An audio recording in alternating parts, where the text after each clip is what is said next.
여러분 안녕하십니까? 힐링 토크 회복 플러스 하근수 목사입니다. 안녕하세요, 이지입니다. 이지 씨, 네. 성경 빼놓고 네. 이 지구상에서 가장 위대한 명언을 꼽으라면 무슨 말씀이 생각나세요? 명언이요? 네. 시작이 반이다. 아리스토텔레스. 예, 지금 생각나는 건 그런데요. 그래? 예, 목사님은 저한테 물어보실래요? 어떤 명언을 꼽으세요? 성경 예. 빼놓고 인사만 잘해도 못 그런 사람이다. 하근수. 농담이고 명언하면 소크라테스죠. 너 자신을 알라. 그렇죠. 예. 하나님이 지으신 우리 자신을 정말 제대로 알면 내가 살아가면서 겪는 수많은 시행착오를 조금은 줄일 수 있지 않을까 생각합니다. 그렇죠. 내가 잘하는 게 뭐고 또 하나님께서 나에게 주신 달란트가 뭔지를 빨리 알면 알수록 헛된 시간을 소비하지 않고 하나님과 함께 더 행복한 삶을 누릴 수 있지 않을까 싶은 생각이 드는데요. 오늘 모실 분은 그 방법을 알려주실 수 있다고 그러세요. 그래서 귀한 한 분 모시고 이야기 나눠보도록 하겠습니다. 수원 명성교회 박중호 목사님 나오셨습니다. 어서 오십시오. 어서 오세요. 안녕하세요. 네, 안녕하세요. 반갑습니다. 반갑습니다. 사단법인 한국코치협회의 이사 박중호 목사. 주의 종으로 쓰임받게 해달라는 어머니의 기도와 믿음대로 목회의 길을 갔지만 개척 10년 만에 번아웃을 경험한다. 그 가운데 알게 된 코칭 프로그램과 리더십을 접목해 목회에 적용하고 비로소 행복한 목회의 방법을 터득하게 됐다는데, 기독교 영성과 코칭을 융합한 박중호 목사의 회복 스토리를 지금 바로 공개합니다. 갈라지기 시작하더라고요. 동탄파, 또 잔류파. 목회에 대한 엄청난 상처를 안고 정말 이제 목회를 그만둬야 되겠다. 그 모든 걸 다 내려놓고 신학교를 간다는 자체가 사실은 쉽지는 않았는데 비즈니스나 우리의 삶에서 적용이 되는 그런 역할을 해주는 그것이 바로 코치입니다. 코치야, 훨씬 이해가 잘 되네요.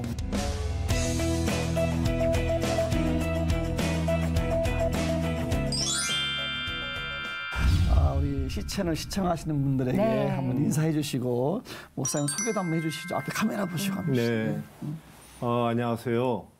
코로나 위기 시대에 그래도 하나님의 은혜로 주님의 은혜가 아니면 한순간도 호흡할 수 없는 이런 어려운 시기에 믿음, 소망, 사랑으로 주님을 의지하고 승리하시는 모든 시청자 여러분을 사랑하고 환영하고 축복합니다.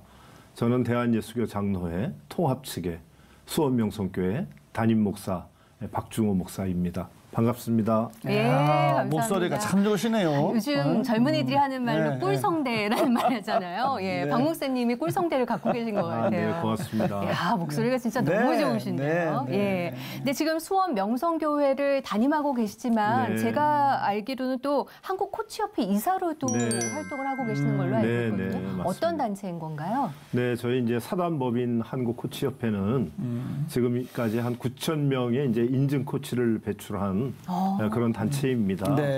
특별히 이제 이 코치라고 하는 것이 그 동안에는 이제 운동 경기에 보통 이제 스포츠 코치가 있지 않습니까?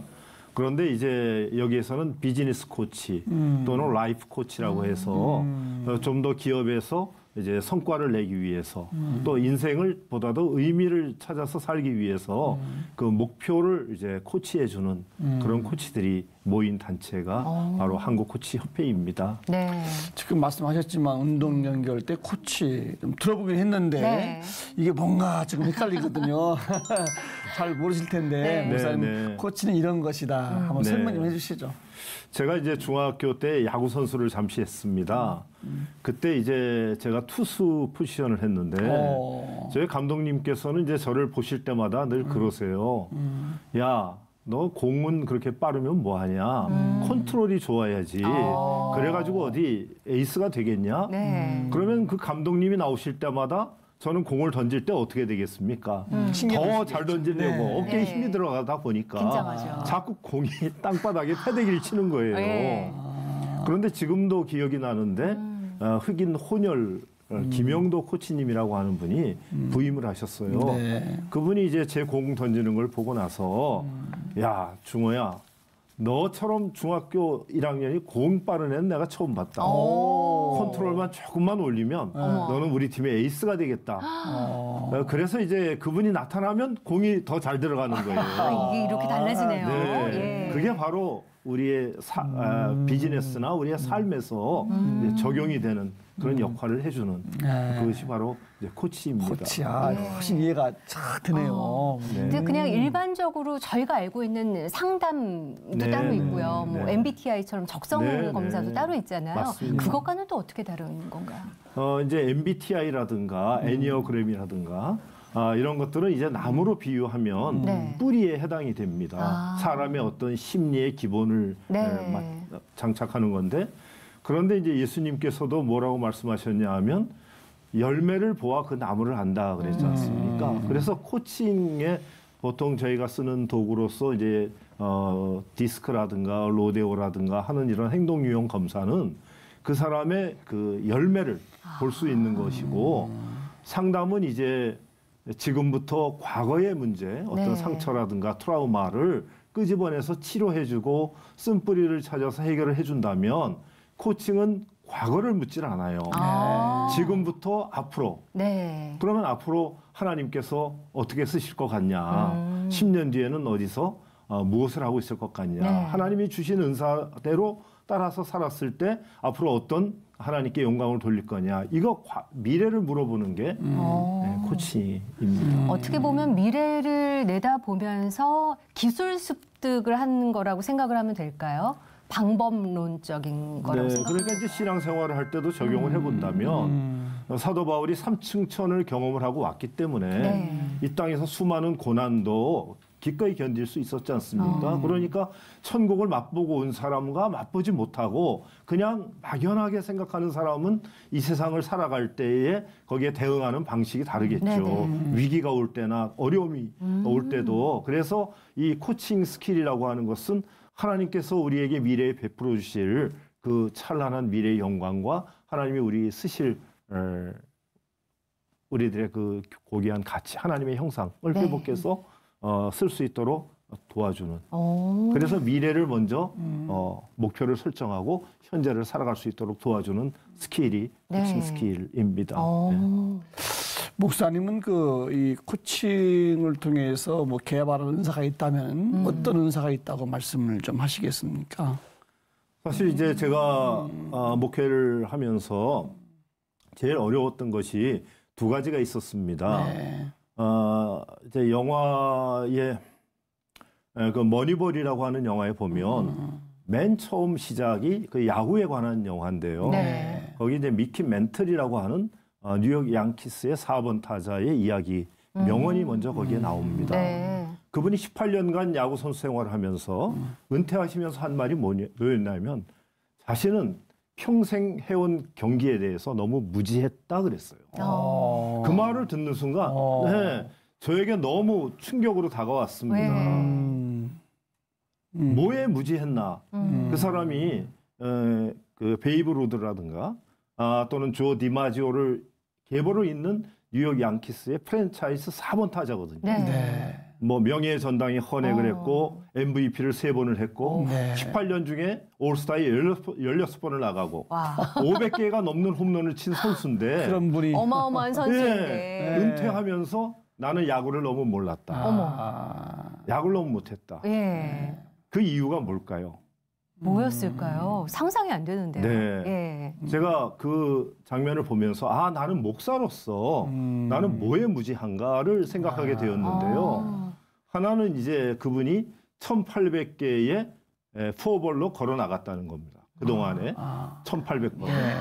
또 1700개의 삼진 아웃을 당했어요. 3500개 아닙니까? 그러니까 한 시즌에 500번의 타석에 들었으면 자신은 7년 동안을 공을 마치지 못하고 연봉을 받고 스팟라이트를 받고 선수 생활을 하고 팬들의 사인을 해줬다. 그런 분이 그런 말씀을 하시면 그럼 목사님 저도 같은 고민인데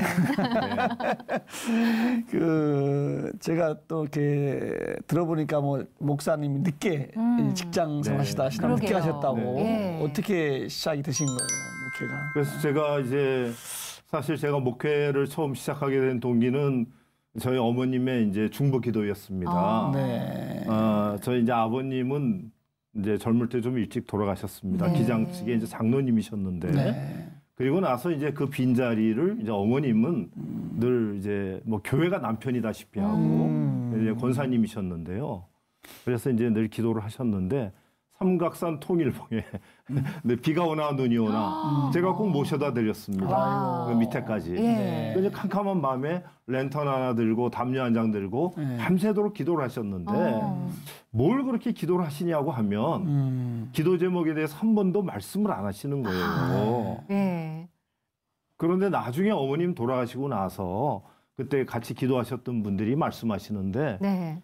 이 아들 주의 종 되게 해달라는 기도를 그렇게 하셨다고 합니다. 그래서 어머님께서 저에게 주의 종이 되라고 하면 전혀 받아들일 준비가 안 돼 있었기 때문에 이제 기도를 그렇게 하셨는데 어느 날 수요일이 영락기도원에 어머님 모시고 기도하러 갔는데 어머니께서 이제 산에서 혼자 기도하시고 저는 또 이쪽에서 기도하고 만났어요. 근데 그때 저희 어머님의 얼굴이 해같이 빛나는 거예요. 기도하고 계신 어머님 얼굴이. 지금 우리 이지 아나운서님 얼굴보다도 조금 더 상태가. 저는 어머님의 그런 모습은 처음 봤습니다. 정말 모세가 하나님 만나고 십계명 받고 내려올 때 뭐 얼굴에 수건을 씌웠다고 하는데 잠깐 동안 어머님의 얼굴에 광채가 났어요. 돌이켜보고 생각을 하니까 그때 어머님이 응답을 받으셨어요. 내 아들을 주의 종으로 쓰겠다. 그리고 나서 어머님이 얼마 안 있어서 돌아가셨습니다. 그럼 목사님께서는 어머님 돌아가시고 어머님의 기도가 그런 거였다는 걸 알고서 목회를 몰랐죠. 시작하신 거예요? 몰랐습니다. 전혀 모르고 제가 이제 저희 아내하고 어머니의 빈자리를 채우기 위해서 좀 더 기도를 하자. 그러면서 그때 당시에 이제 온누리교회에서 있었던 경배와 찬양에도 열심히 나가고 또 교회도 신앙생활을 열심히 했습니다. 수유제일교회, 지금은 이제 강북제일교회인데 윤덕수 목사님 계시던 교회였는데 그때 이제 저희가 경배와 찬양에서 그때의 메시지를 들은 것이 뭐냐면 너의 이삭을 바치라는 거였어요. 그리고 어느 날 수유제일교회에서 말씀을 듣는데 목사님의 설교 제목도 너의 이삭을 바치라는 거였어요. 그리고 또 제가 기도원에 한번 갔는데 기도원에서의 말씀의 제목도 똑같이 너의 이삭을 바치라는 말씀을 세 번 연거푸. 세 번을 듣고 제가 이제 돌아가신 윤덕수 목사님을 찾아뵙고 저희 아내하고 말씀을 드렸어요. 목사님 사실 이런 상태입니다. 저는 지금 기업에서 항상 승승장구하고 있고 또 이제 언젠가 장로가 돼서 세계선교 중보기도센터를 하는 게 저와 아내의 꿈이고 그런데 너의 이삭을 바치라 하니 제가 뭘 바쳐야 되겠습니까? 여쭤봤더니 목사님께서 그 정도 하나님의 음성이 들렸으면 분명한 거다. 신학교를 가라. 왜 물질을 바치려고 하느냐? 왜 시간만 바치려고 하느냐? 너 자신을 바쳐라. 하나님은 그걸 원하신다. 전공은 원래 뭐 하신 거예요? 그럼 저 학부에서 경제학을 공부하고 경제학 하시고 기업에서 잘 나가는 분인데 이삭을 바치라는 그 세 번의 말씀으로 상담을 드렸더니 자신을 바치라. 어떠셨어요? 그 말씀 처음 들으셨을 때? 그건 제가 제 인생에 그 정말 회오리바람 속으로 들어가는 엄청난 충격이 있었고 두 달 동안 제가 식음을 전폐했어요. 결정을 못. 아내분도 같이 들으셨잖아요. 어떠셨나요? 저희 아내는 바로 옆에서 집을 팔아서라도 도와줄 테니 신학교를 가서 식음을 전폐하신 이유가 거기에 되지 않으셨을까 부담감이 확 오셨겠어요. 근데 저희가 이제 수원 명성교회 목사님으로 소개를 해드렸잖아요. 개척하신 교회신 건가요? 네, 제가 이제 그래서 40에 신학교를 가게 됐습니다. 늦게 하셨구나, 그래서.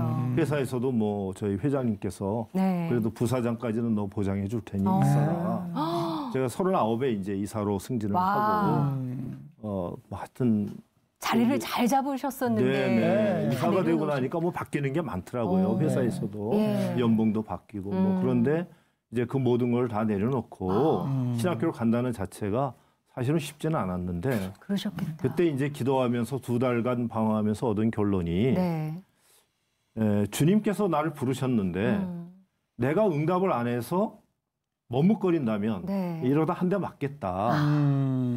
그러면 네. 어떻게 되겠습니까? 천부여 의지 없어서 손들고 옵니다. 하기 전에 알아서 가자. 이제 이렇게 결론이 났습니다. 네. 야, 그러셨네요. 그렇게 해가지고 네. 이제 개척을 하신 거예요? 그러면은 졸업하시고 바로 개척하신 건가요? 네, 그렇게 해서 이제 졸업을 하고 네. 이제 목사 안수를 받으면서 이제 미국에 있는 LA 남쪽에 있는 한 350명 정도 모이는 교회 목사님이 본인이 이제 은퇴가 얼마 안 남았으니 네. 와서 훈련을 받고 이 교회를 담임을 해라. 본인은 이제 그 티화나에 멕시코의 티화나에 가서 이제 선교 사역을 하겠다. 이제 그렇게 해서 이제 미국을 들어가게 됐어요. 처음에는 이제 미국으로 가신 거예요. 네, 2021년이니까 그때가 이제 9.11 사태가 나고 얼마 안 있어서 이제 청빙을 받고 갔죠. 네. 그런데 이제 저하고 아내만 그때 미국에 이제 10년짜리 비자가 있었고 저희 이제 딸이 둘인데 네. 아이들은 이제 비자가 없었어요. 또 대학 다니고 고등학교 다니고 있었고 그래서 이제 뭐 많은 상담도 하고 고민을 하다가 거기에서 있었는데 제가 이민교회가 좀 잘 안 맞더라고요. 하여튼 그리고 또 이제 아이들 비자 문제도 있고 네. 또 떨어져 있는 문제도 있고 그래서 이제 거기서 그러면 한국에 가서 비자 문제를 다 정리를 하고 네. 다시 나오자. 그렇게 해서 이제 나왔는데 못 들어가게 됐습니다. 여기서 이제 청빙을 여러 군데 받았는데 그때 이제 저에게 하나님께서 주신 음성은 그냥 일반 목회로 불렀다면 네. 존경하는 많은 목사님들이 계시고 또 포화 상태인데 저 같은 또 직장 생활하던 사람을 부르신 데는 또 특별한 뜻이 있었다 생각을 하고 네. 성령께서 정말 21세기에도 역사하시는지 그걸 한번 온몸으로 느껴보자. 그래서 아무 연고 없는 네. 수원의 창가에 개척을 하게 됐습니다. 야, 그렇게 시작이 되신 거예요. 네. 수원에서. 그렇게 예. 수원에서 개척을 하시고 이제 목회하시면서 네. 가시다가 네. 이 코칭 분야에 연구하시게 된 어떤 뭐 계기 같은 게 있으십니까, 목사님? 네, 이제 제가 그렇게 해서 한 3년 만에 네. 성도들이 많이 부흥이 됐어요. 네. 그러다 보니까 이제 뭐 예배당이 좁고 또 이제 교인들 중에는 또 이제 탁월하고 능력 있는 분들이 많으셔서 이제 목사님은 교회를 건물만 건축을 하면 교회는 크게 부흥할 테니 네. 자신들이 알아보겠다. 그러다가 이제 동탄이 마침 이제 신도시가 막 개척이 네. 개발이 되는 상황이었습니다. 아무것도 없이 이제 다 밀어놓은 상태에서 이제 종교부지 하나를 이제 소개를 받았고 그분은 마침 또 제가 아는 분인데 다른 교단 목사님이셨어요. 이제 그분께서 저에게 오셔서 박 목사가 여기 와서 교회를 했으면 좋겠다. 근데 이제 그게 한 500평 정도 되는데 정말 그 말도 안 되는 가격에 제안을 하셨고 그걸 놓고 이제 기도하는 가운데 정말 제가 조금 더 리더십이 있었으면 아까 말씀드렸잖아요. 제가 그 목사로서 무지했던 게 두 가지가 있었는데 그 두 가지가 다 거기에서 이제 저의 어떤 약점으로 나타나는 것이었습니다. 그래서 교인들이 이제 갈라지기 시작하더라고요. 동탄파, 또 잔류파, 또 쉽지 않은 방광파, 문제죠. 또 뭐 그렇게 해서 이제 갈라지면서 서로들 또 불화가 생기고 분위기가 갑자기 안 좋아지고 그런 가운데서 정말 저답지 않게 우유부단하게 어떤 것도 결정하지 못하고 그렇게 시간이 6개월, 1년이 지나면서 결국은 이제 아무것도 못하게 되고 교회가 이제 한번 또 주저앉게 되는 그런 상황 속에서 저도 이제 목회에 대한 엄청난 상처를 안고 정말 이제 목회를 그만둬야 되겠다. 이번 주 설교만 하고 사임해야 되겠다. 그 정도로까지. 이번 주 설교만 하고 사임해야 되겠다는 것을 3년을 했습니다. 3년간.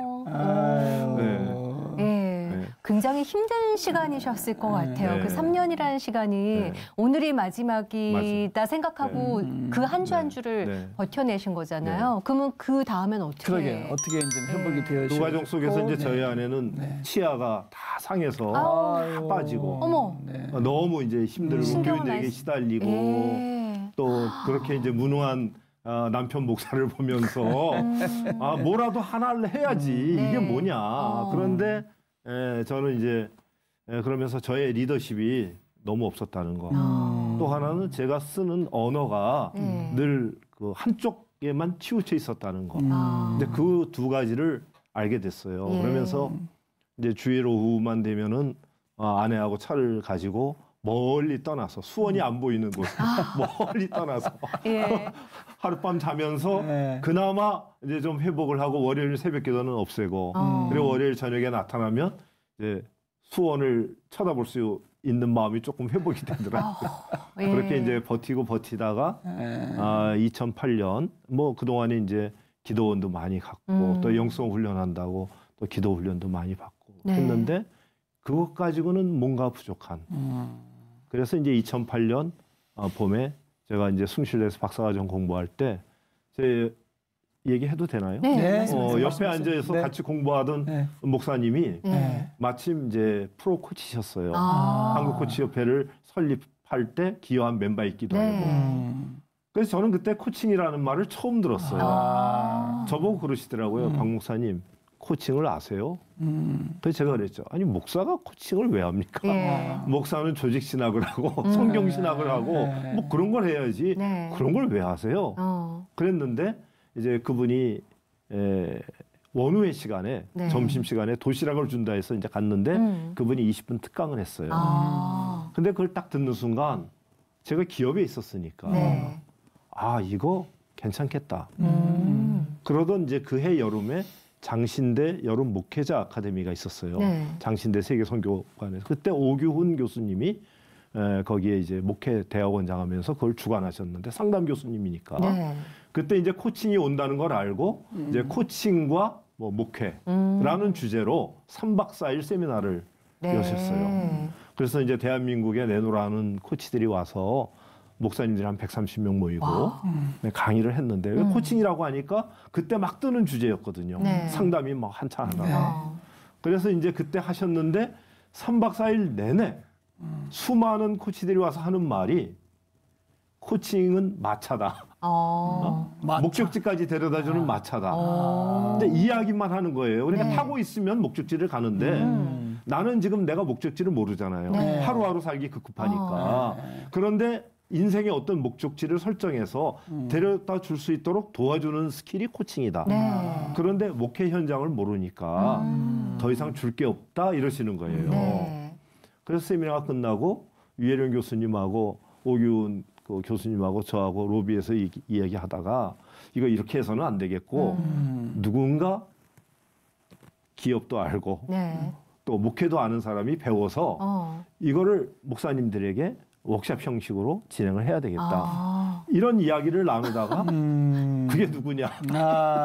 해당 사항이 딱 맞아 떨어지셨네요. 그래서 시작하게 됐습니다. 야, 그럼 그렇게 해서 어떻게 되면 어떻게 보면 이제 목회하시다가 번아웃 상태에 계셨을 때 박사 과정에서 우연히 코치에 대해서 이제 아신 거고 그렇게 해서 이제 발을 담그신 거잖아요. 실제로 배우시고 나서 목회에 접목했을 때 좀 어떤 게 도움이 되셨나요? 우선 저 자신이 좀 자유를 얻었어요.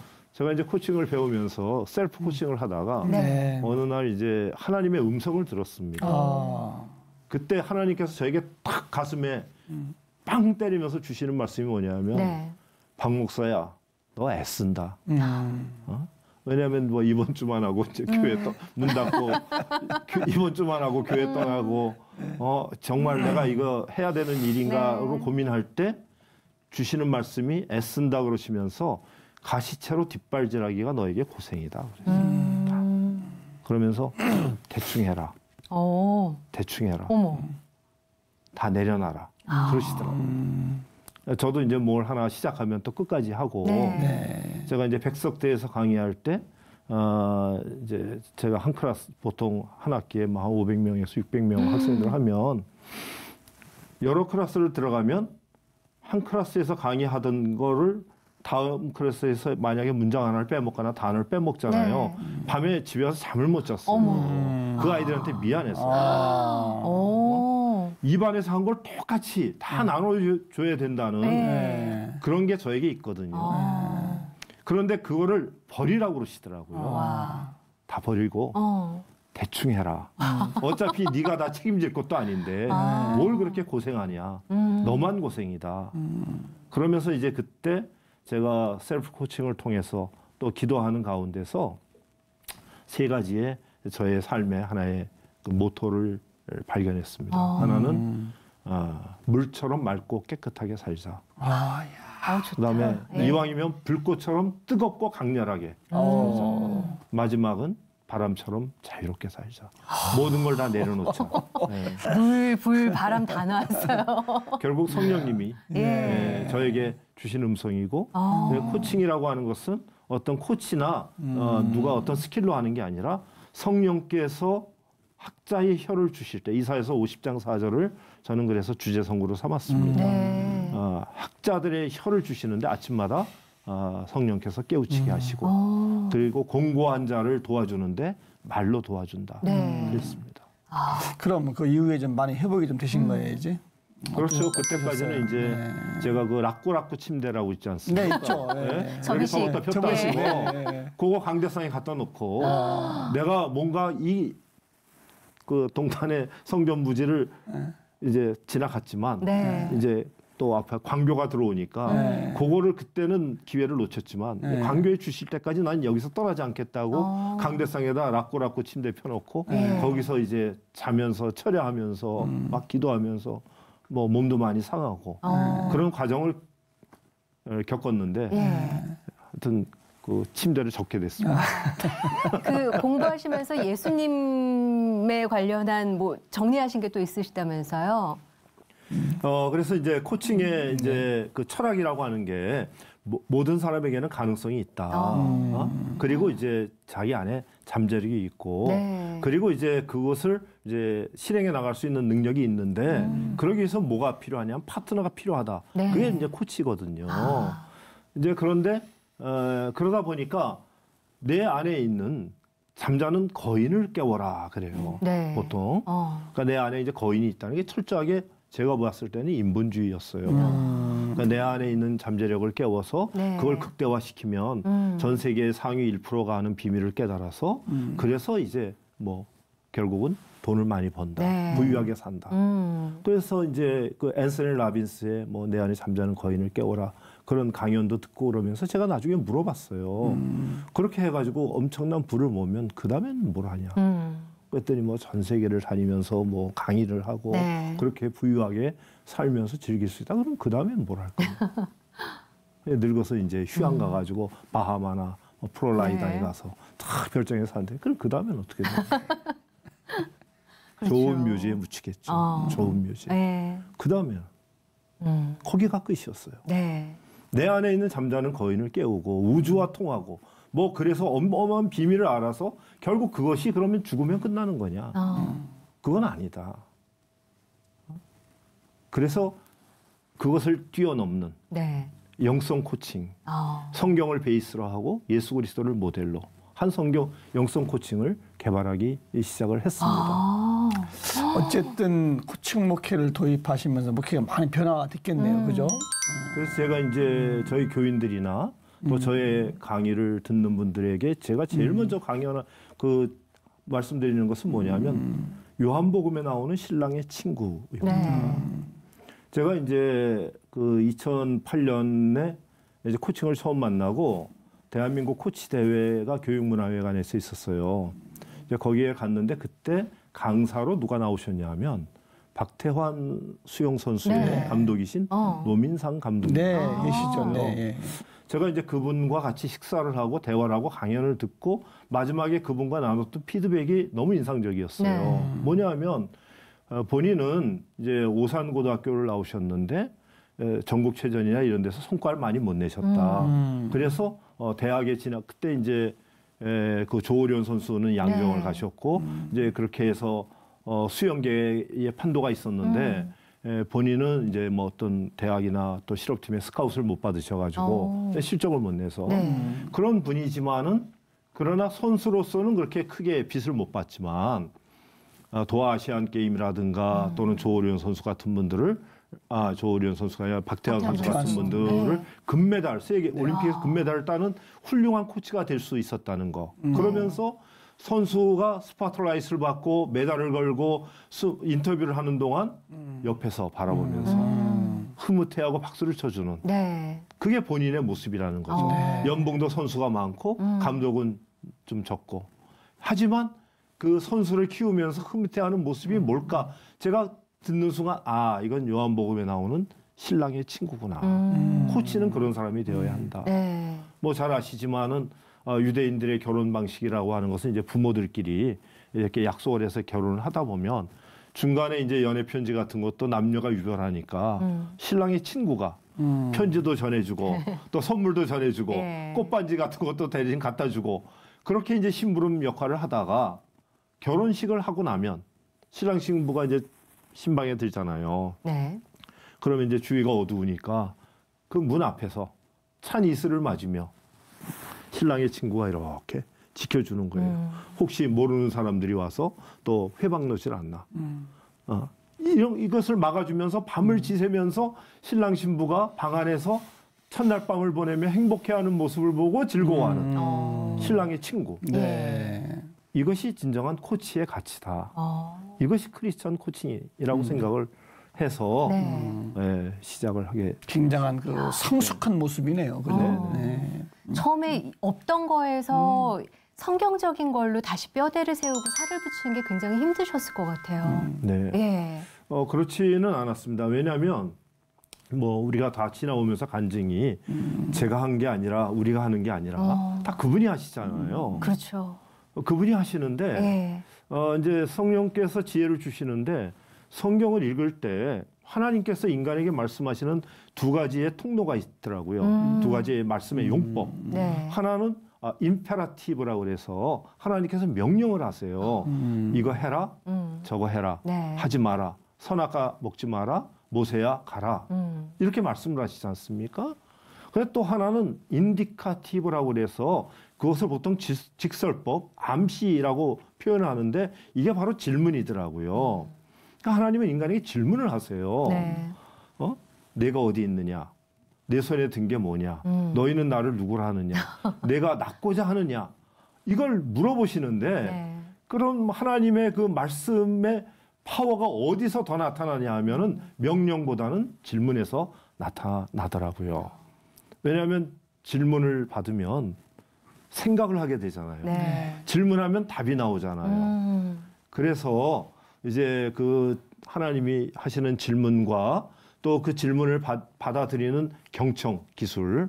그러니까 이제 스티브 코비가 쓴 성공하는 사람들의 8번째 습관은 내 내면에 들려오는 하나님의 음성을 듣고 그것을 다른 사람도 들을 수 있도록 도와주는 사람이 진짜 성공한 리더다. 네. 그 말처럼 경청과 질문 이걸 통해서 하나님 앞에 기도하는 프로세스를 만들고 그것을 가지고 또 성경을 읽는 프로세스를 만들고 이렇게 하면서 영성 코칭의 틀을 세우게 되었습니다.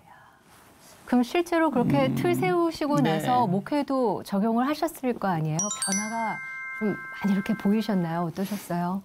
그래서 제가 이제 그 코칭에는 2P가 있어요. 2P. 네. 하나는 퍼포먼스, 또 하나는 people.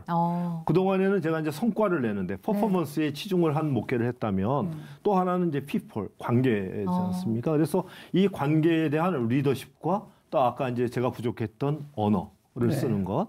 이것에 대해서 이제 좀 균형을 잡게 되니까 결국은 성도들을 대할 때도 성도들도 편안해지고. 그러니까 이제 그동안에는 획일적으로 목사님이 원하는 어떤 목표와 또 가치를 세워놓고 그걸 통해서 이제 성도들은 따라오세요. 그러잖아요. 예. 성경 공부도 시키고 뭐 그거에다 뭐 또 주입도 시키고 뭐 설교도 하고 그런데 이제는 그 내가 원하는 게 아니라 성도님들이 어떤 설교를 듣기 원하실까. 네. 또 이분은 지난주에 한 주 살면서 어떤 그 피드백을 가지고 나왔을까. 수고하고 무거운 짐을 내가 주님을 대신해서 정말 어떻게 하면 그걸 내려줄 수 있을까에 대한 고민을 하는 것. 코칭 스킬 중에 이제 페이싱이라고 있습니다. 네. 예수님도 12제자를 획일적으로 이끄신 것이 아니라 한 명 한 명 눈높이를 맞추셨듯 그런 목회를 하다 보니 성과보다는 관계 쪽에, 영적인 성장 쪽에 네. 조금 더 집중하게 됐고 교인들은 그래서 좀 행복해하세요. 많이 행복해하실 것 같은데요. 네. 네. 지금까지 정말 수많은 코칭에 대한 뭐 강의도 하셨고 네. 집회도 운전했을 텐데 네. 기억날 만한 강의나 뭐 또 특별한 사람 같은 거 뭐 많으시겠지만 네. 좀 한두 분 소개 좀 해주시죠. 네.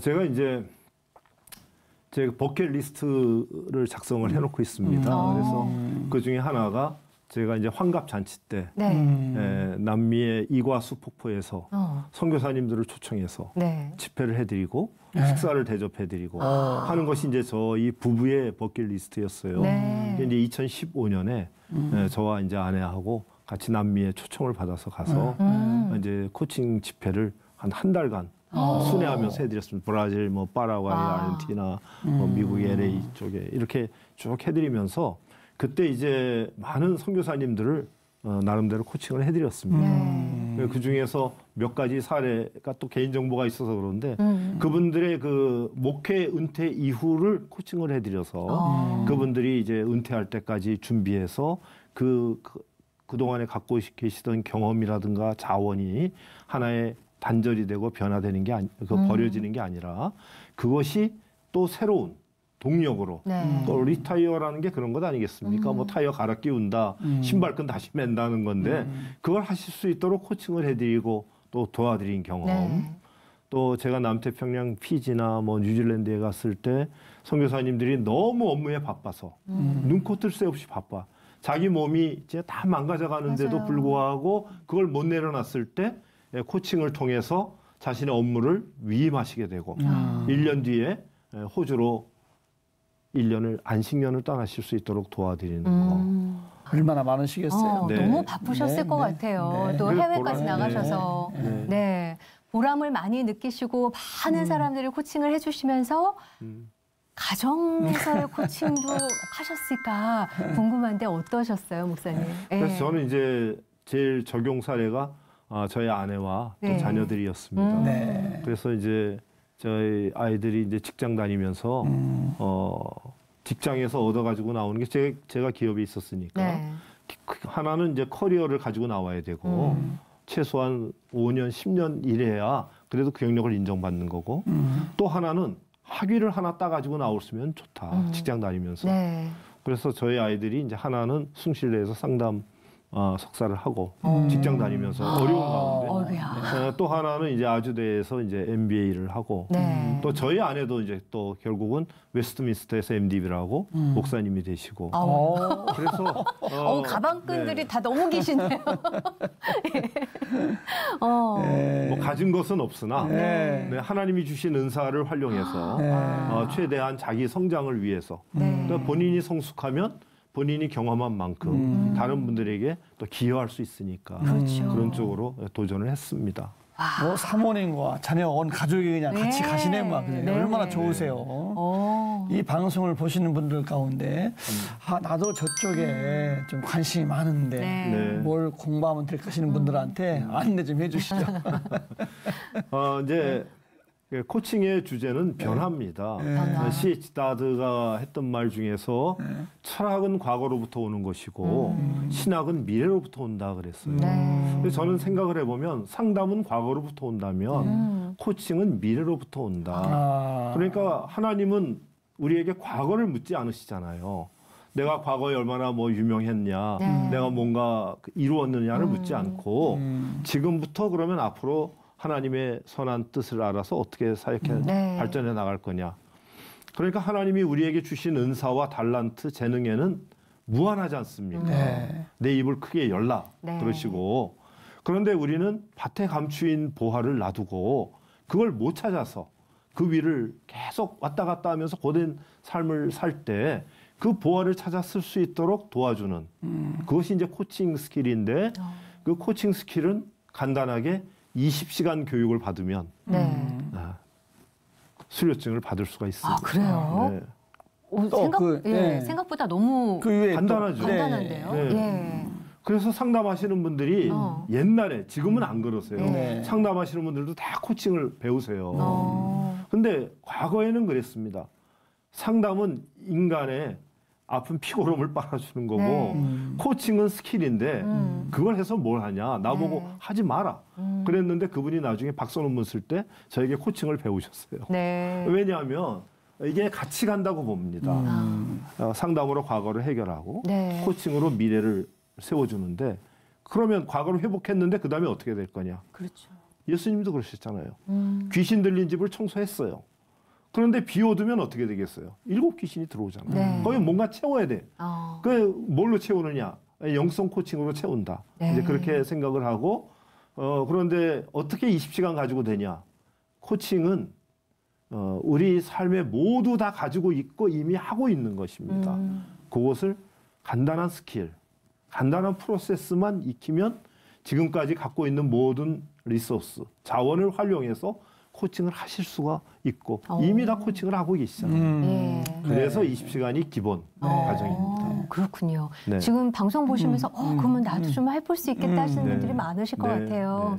지금 이제 코로나 때문에 강연을 예전처럼 많은 곳에 가셔서 못 하시잖아요. 어떻게 하고 계신가요? 그래서 또 하나님께서는 정말 신묘막측하시다. 저는 그렇게 생각을 하고 시대마다 위기가 닥치지만은 하나님은 미리 그것을 다 아시고 대비책을 만들어 놓으셨어요. 그래서 온라인 줌 라이브로 하니까 온라인으로 하다 보니 카자흐에 계신 선교사님도 들어오시고 영국에 계시는 선교사님 거리하고는 상관없죠. 전 세계에서 또 뭐 시골 전주에서 강릉에서 그래서 온라인으로 만나서 그 안에서도 얼마든지 할 수 있도록 하나님이 미리 다 만들어 놓으셨다. 그래서 잘하고 있습니다. 시간과 공간을 초월한 세미나를. 그러니까요. 목사님 오늘 너무 참 많이 배웠고요. 앞으로 건강하셔서 큰 사역 펼치기를 또 바라고요. 뭐 비전이나 뭐 기도 제목 같은 건 또 뭐가 있으세요? 사실 제가 이제 이번에 기독교 코칭 학회를 만들어서 회장을 하게 되는데요. 학회를 하는 이유 중에 하나는 MSCL이라고 하는 MBA 같은 프로그램을 이번에 만듭니다. 그것은 뭐냐면 Master of Spiritual Coaching Leader라고 해서 한국 교회 이제 신학생들이나 또는 이제 작은 교회 목사님들 또는 선교사님들 중에 이제 은퇴하고 들어오시는 분들을 모아서 그분들에게 이제 코칭과 뭐 상담 심리 또 경영 또 여러 가지 아까 말씀하신 MBTI나 이런 것들을 한 200시간 정도 훈련을 해서 CBMC와 연합을 해서 기업의 원목으로 파송하는 일. 그래서 사회 속에서 목회장을 만들면서 또 이분들이 하나님이 주신 은사를 세상 속에서 발휘하실 수 있도록 돕는 그런 브릿지 역할을 하는 것으로 이제 학회를 이번에 3월 19일 날 창립을 하게 됩니다. 앞으로 하실 일이 너무 많으실 것 같습니다. 건강하셨으면 좋겠고요. 오늘 이렇게 귀한 시간 나눠주셔서 너무 고맙습니다. 감사합니다. 감사합니다. 고맙습니다. 오늘 박중호 목사님이시죠? 박중호 목사님 경제학을 전공하셔서 정말 사회 속에서 탄탄대로 잘 나가시는 그런 성공 가도를 달렸던 분 하나님이 부르셨나. 참 이제 오늘 시간이었는데 기독교 영성 코칭을 위해서 멋지게 쓰임받은 목사님에게 박수로 응원을 보내고 싶습니다.